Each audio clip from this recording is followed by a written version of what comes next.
नमस्कार सभी धर्मी लोगों का आपके अपने चैनल पर एक बार फिर स्वागत है। अब हम गीता के ज्ञान की ओर आगे बढ़ते हैं। इस श्लोक में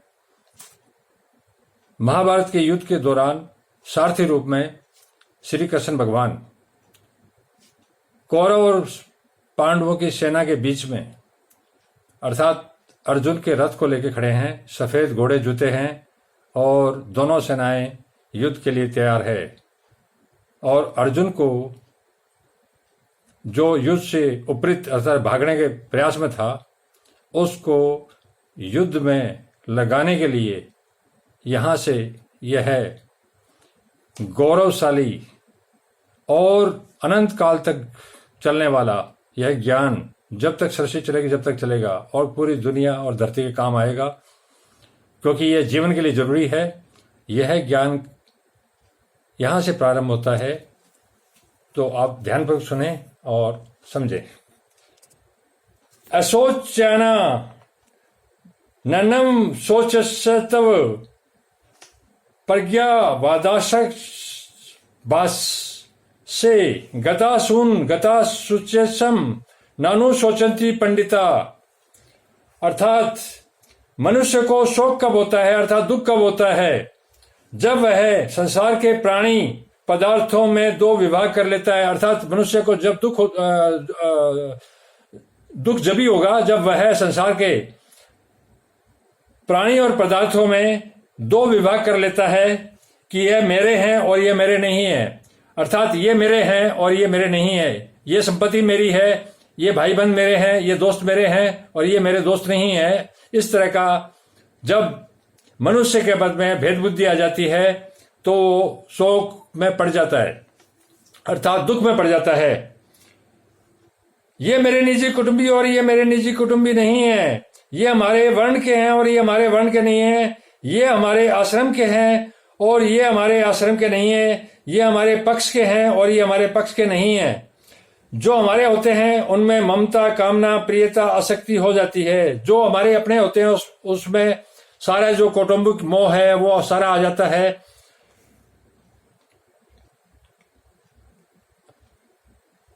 इन ममता, कामना आदि से ही शोक, चिंता, भय, उद्वेग, हलचल, संताप आदि दोष पैदा होते हैं। ऐसा कोई भी दोष अनर्थ नहीं जो ममता, कामना आदि से पैदा न होता हुआ सिद्धांत है। संसार में जितने भी दोष हैं उसके जो मेन कारण है वो यही है। संसार का ऐसा कोई दोष नहीं जो इनसे अलग हो। जो ममता, कामना आदि से पैदा होता हो वही यह सिद्धांत है। सिद्धांत का मतलब है जो अटल है, जो सत्य है। गीता में सबसे पहले धृतराष्ट्र ने कहा, मेरे और पांडु के पुत्रों ने युद्ध भूमि में क्या किया। आपको ध्यान होगा कि गीता के प्रारंभ में धृतराष्ट्र ने संजय से कहा था कि मेरे और पांडु के पुत्रों ने युद्ध भूमि में क्या किया।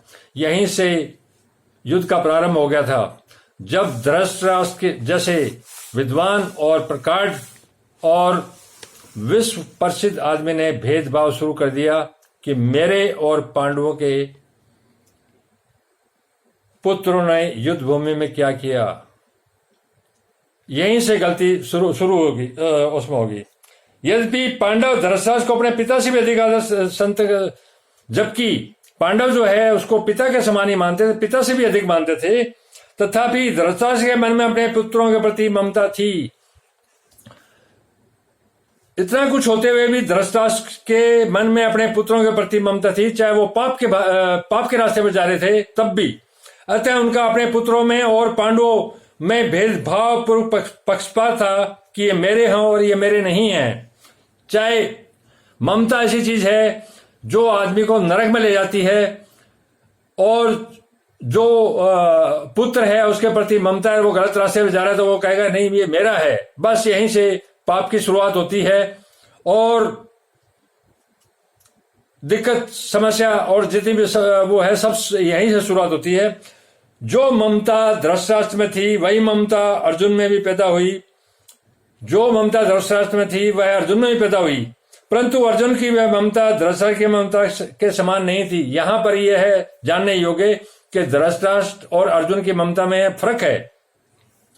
अर्जुन में धृतराष्ट्र की तरह पक्षपात नहीं था। अर्जुन की ममता के अंदर किसी तरह का पक्षपात नहीं था, जबकि वो निष्कलंक था। वो अन्याय और खून खराबे के खिलाफ था और अपनों को कुटुंबियों को मारने के खिलाफ था। जबकि धृतराष्ट्र अपनों को बचाने के लिए दूसरों को मारने के लिए तैयार हो गया। यहीं से पाप की शुरुआत होती है। अतः वे सभी को स्वजन करते हैं, दस्यमेम स्वजन, और दुर्योधन आदि को भी स्वजन करते हैं। स्वजन ही कथम अथवा सुखीन श्याम समाघव। तात्पर्य है कि अर्जुन की संपूर्ण कुरुवशियों में अर्थात कौरवों में ममता थी और उस ममता के कारण उनके मरने की आशंका से अर्जुन को शोक हो रहा था। इस शोक को मिटाने के लिए भगवान ने अर्जुन को गीता का उपदेश दिया। जब ये शोक ममता हो गई कि कौरव मेरे अपने हैं और मेरे कुटुंब के लोग हैं, तो इस शोक को मिटाने के लिए भगवान ने अर्जुन को गीता का उपदेश दिया, जो इस 11वें श्लोक से प्रारंभ होता है। अर्थात ये 11वां श्लोक है, इससे प्रारंभ होता है। इसके अंत में भगवान इसी श्लोक को अनुचित बताते हुए कहेंगे कि तू केवल मेरा ही आश्रय ले। अर्थात यहां पर एक चीज और आएगी कि भगवान उसको यही कहेंगे कि अब इतना ज्यादा अधर्म हो गया है कि तू सिर्फ मेरा ही सहारा ले, आश्रय ले, शोक मत कर। मां शुच, कारण कि संसार का आश्रय लेने से शोक होता है। अर्थात तू संसार का आश्रय लेगा कि ये मेरा है, ये मेरे कुटुंब के लोग हैं, ये संसार की चीज हो गई, ये पदार्थ मेरा है, ये मेरे कुटुंबी है, तो ये सारा संसार के है, इसमें कोई आत्मा का संबंध नहीं है। आत्मा का परमात्मा से संबंध होता है। इसलिए जिस रास्ते पर तुझे परमात्मा चलाना चाहते हैं, जो होना है वो तो होकर रहेगा, और उसके बारे में बता भी दिया था। तो तू केवल मेरा ही आश्रय ले और शोक मत कर। मां शुचम, कारण कि संसार का आश्रय लेने से ही शोक होता है, और अनन्य भाव से मेरा आश्रय लेने से तेरे शोक चिंता आदि समेट जाएंगे। जब कोई भी मनुष्य अनन्य भाव से अर्थात एकमात्र ईश्वर के सहारा लेने से वो संसार से लिप्त नहीं होता, संसार की मोह माया से उसका पिंड छूट जाता है कि यही जीवन है, इसके बाद भी बहुत से जीवन है। क्योंकि शरीर का ही नाश होता है, आत्मा तो अमर है। संसार में दो चीजें हैं, सत्य और असत। संसार में दो ही चीजें हैं, सत्य और असत, अर्थात एक गलत और एक सही। सत्य का मतलब सच और असत का मतलब गलत। शरीरी और शरीर, जो सत्य है वह शरीरी की मतलब आत्मा, आत्मा का कनेक्शन परमात्मा, और शरीर असत है। इन दोनों में शरीरी तो अविनाशी है, जो असत्य है वो तो अविनाशी है नहीं। जो इन दोनों में शरीरी तो अविनाशी है, अर्थात जो सत्य है उसका तो विनाश हो ही नहीं सकता, और शरीर विनाशी है, अर्थात जो असत्य है शरीर है वो विनाशी है। ये दोनों ही असोच्य है। अविनाशी का कभी नाश नहीं होता। जो आत्मा है वो तो परमात्मा का रूप है, उसका तो विनाश होगा ही नहीं, इसलिए उसके लिए शोक करना बनता ही नहीं, और विनाशी का विनाश होता ही है। इस शरीर का तो विनाश होना ही है, वैसे भी होना है। वह एक क्षण भी स्थायी रूप से नहीं रहता। जब बच्चा पैदा होता है उसका दिन पर दिन वो बड़ा होता है, किशोर होता है, जवान होता है, बूढ़ा हो जाता है। तो प्रतिफल जो चीजें समय के हिसाब से परिवर्तनशील है वो आगे जाके मिट जाएगी, मिट्टी मिल जाएगी। एक क्षण भी स्थायी रूप से नहीं रहता, इसलिए उसके लिए भी शोक करना नहीं बनता। जो कल शरीर था वो आज नहीं है, आज जो शरीर है वो कल नहीं रहेगा, तो इसका अंत होगा। जो स्थायी रूप से है ही नहीं, जो परमानेंट नहीं है, उसके लिए शोक करना बनता भी नहीं है। तात्पर्य यह कि शोक करना न तो शरीरी को लेकर बन सकता और न शरीरों को लेकर ही बन सकता। शोक होने में तो केवल अविवेक मूर्खता ही कारण है। अब आप आत्मा को लेकर शोक करो तो आत्मा तो परमात्मा का रूप है, वो उसका कुछ बिगड़ेगा नहीं है, शरीर का बिगड़ना ही बिगड़ना है। अब शोक होने में तो केवल अब अगर इन दोनों ही चीजों में शोक कोई करे तो वो अविवेक अर्थात अज्ञान के कारण होगा और मूर्खता के कारण होगा। यहां भगवान यही समझाना चाह रहे हैं, मनुष्य के सामने जन्मना मरना, लाभ हानि आदि के रूप में जो परिस्थिति आती है, जब मनुष्य पैदा होता है तो वो जन्मेगा, मरेगा, लाभ हानि भी आएगी और कुछ पर वह प्रारब्ध का अर्थात अपने किए हुए कर्मों का फल है। जब मनुष्य का जन्म होता है तो प्रारब्ध कर्म से फल पैदा होता है। पिछले जन्म में जो मैंने कर्म किए हैं उसी रूप को, उसी कर्मों को भोगने के लिए अगला जीवन मुझे मिलेगा। इसीलिए पूरे मानव समाज के अंदर कहीं कोई किस पोस्ट पर है, कोई किसी पोस्ट पर है, कोई गरीब है, कोई अमीर है, कोई काला है, कोई गोरा है, कोई दुख पा रहा है, कोई किसी तरह से, हर आदमी का अलग अलग दुख है। इसका कारण यह है कि वो प्रारब्ध कर्म, जो पीछे का कर्म है, जब तक भोगेगा नहीं, उस चाहे कितने ही जन्म निकल जाए, जब तक प्रारब्ध कर्म, जो किए हुए कर्म है, उनको भोगेगा नहीं, जब तक वो आगे की गति में नहीं जाएगा। ये निश्चित नियम है।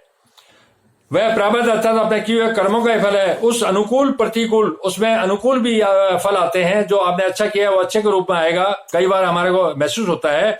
और प्रतिकूल तो आते ही रहते हैं। परिस्थिति को लेकर शोक करना, सुखी होना केवल मूर्खता ही है।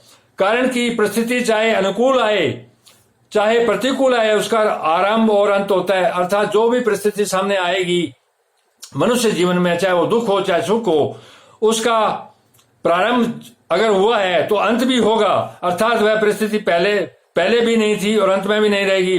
अर्थात वह परिस्थिति अब आई है, पहले तो नहीं थी और अंत में भी नहीं रहेगी।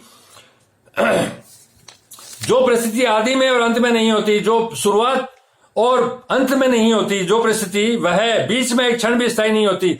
बीच के अंदर वो स्थायी रह ही नहीं सकती एक क्षण भी। अगर स्थायी होती तो मिटती कैसे? अगर परमानेंट होती और स्थायी होती तो मिटती कैसे? और मिटती है तो स्थायी कैसे? जब मिट ही रही है तो परमानेंट तो है नहीं, स्थायी तो है नहीं। ऐसी प्रतिक्षण मिटने वाली अनुकूल और प्रतिकूल परिस्थितियों को लेकर हर शोक करना, सुखी दुखी होना केवल मूर्खता है।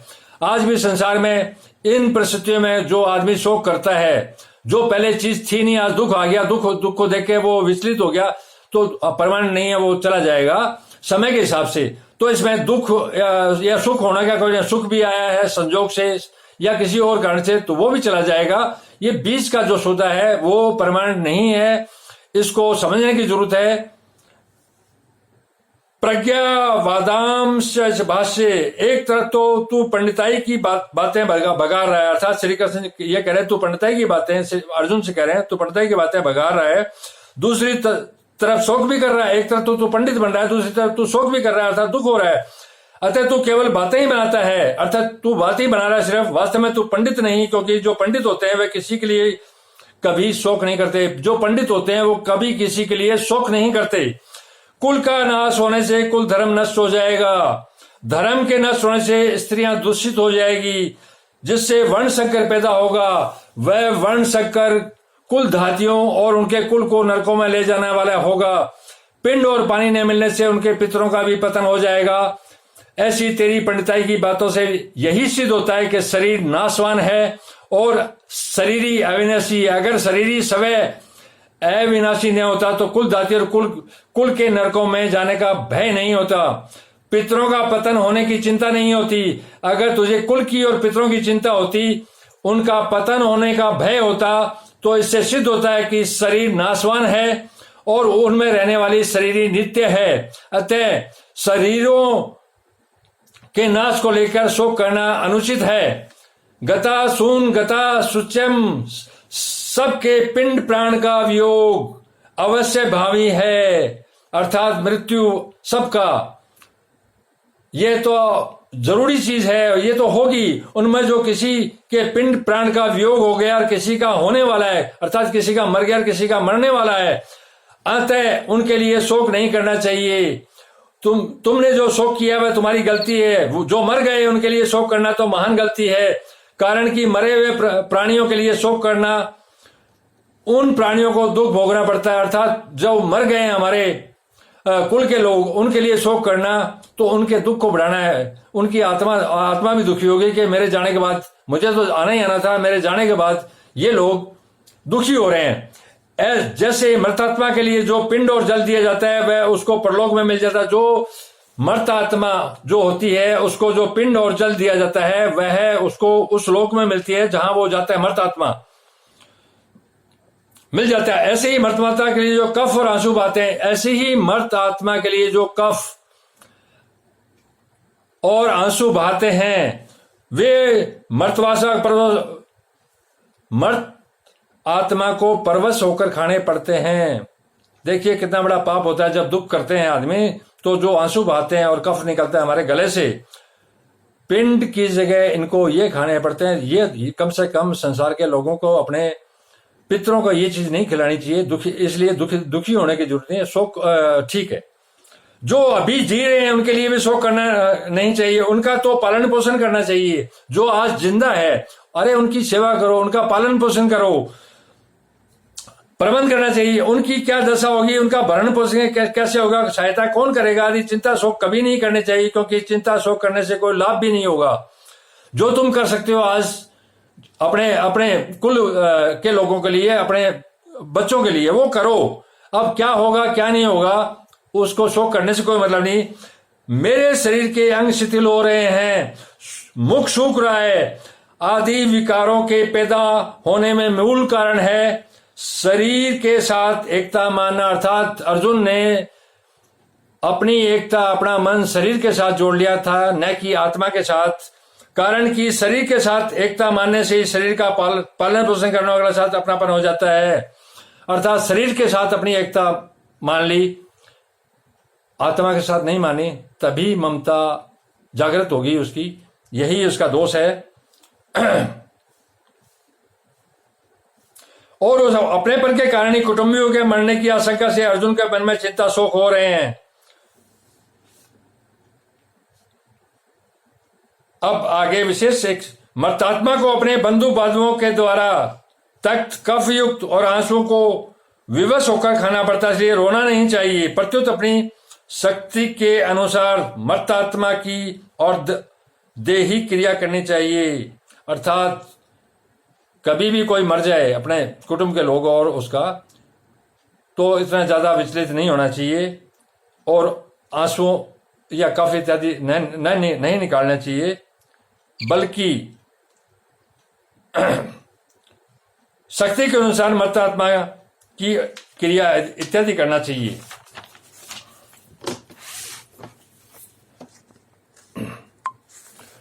तथा चिंता शोक से ही अर्जुन के शरीर में उपयुक्त विकार प्रकट हो रहे हैं।